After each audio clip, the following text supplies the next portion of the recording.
24. Wednesday, 13th of August, 2025.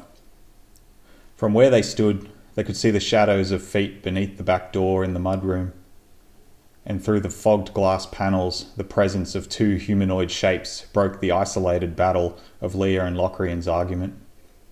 Neither brother or sister spoke. Both of them grappled with the sensations of sibling squabbles from a time long past, when their dad would enter the scene to put an end to the commotion. "I don't care who started it, we're finishing it now." Gaining her composure a moment before her brother, Leah gestured to the door with a sweep of her arm. "Go on then, care to open it?"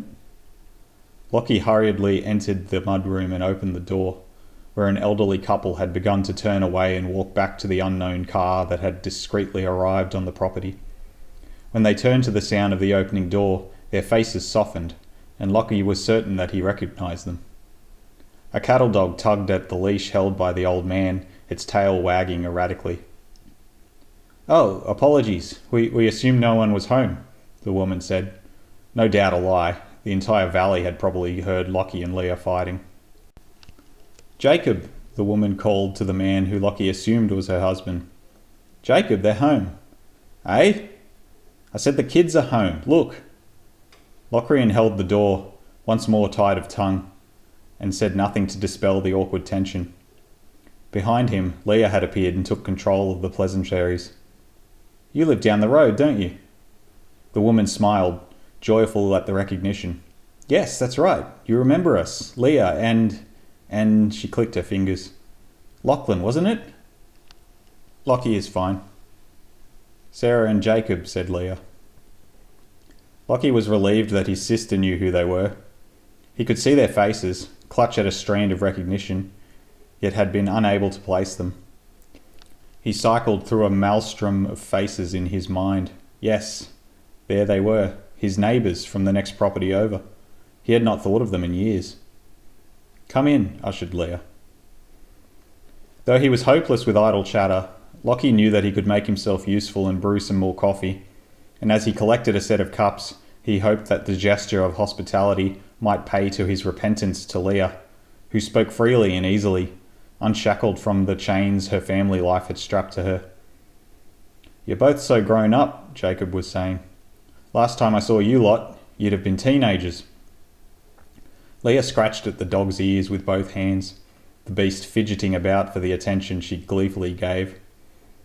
"It's a shame we have to see you again under the circumstances," said Sarah. "I suppose we knew this was coming for at least a few months," Leah replied, giving her brother a bitter glance. "Still a shock for it to happen, though." Lockie emptied a packet of biscuits for them onto a plate and sat down.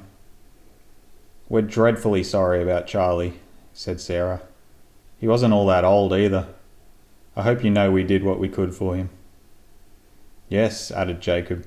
"Sarah here dropped by every day to check in, but it got to the point where we had to organise a house nurse." Silently sipping his black coffee, Lockie listened without speaking, sheepishly gathering information he had not been aware of. How stupid he felt, knowing only that his father had died and nothing of the struggles he had experienced in the lead-up. "Nan died of the same thing," said Leah, "and Dad had been so determined to avoid the same affliction. I'm beyond frustrated for him." "He declined so rapidly," Sarah wiped a tear away.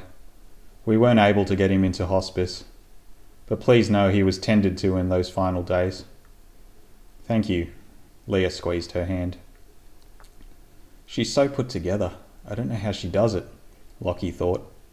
He moved on to a milk coffee. "Dementia," said Jacob. "Prick of a thing." The conversation drifted away for a few minutes. Off in the distance, the melody of magpies skittered across the countryside, atop the low hush of the wind, and the couple's cattle dog, whose name hadn't become known, perked up its ears to sounds unheard to any of them. The clink of teaspoons in cups offered a minor comfort of homely ease. Lockie watched as his sister absently rubbed her forearms. "Well, there's one thing to be said about winter," Jacob finally said. "It's quiet." What a useless comment, Lockie thought. Small talk, fine, I get it. The cicadas will send you insane in the summertime if you let them. Sarah gave him a chastising tap on the thigh. Shush.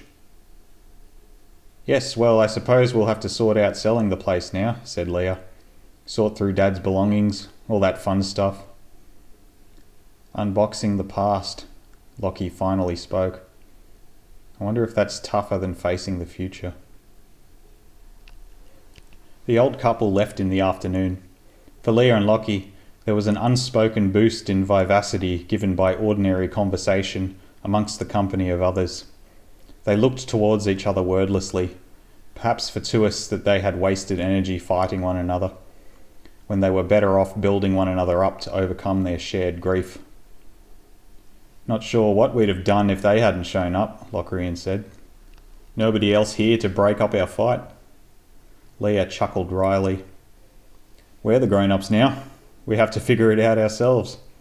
I think we played nice throughout that visit, wouldn't you say? What do you know? Dad taught us something useful. They both laughed briefly at the absurdity of it all. Like small children they had fought, as siblings were wont to do. It goes without saying. I'm going to miss him, said Leah. Locrian could only shrug reticently.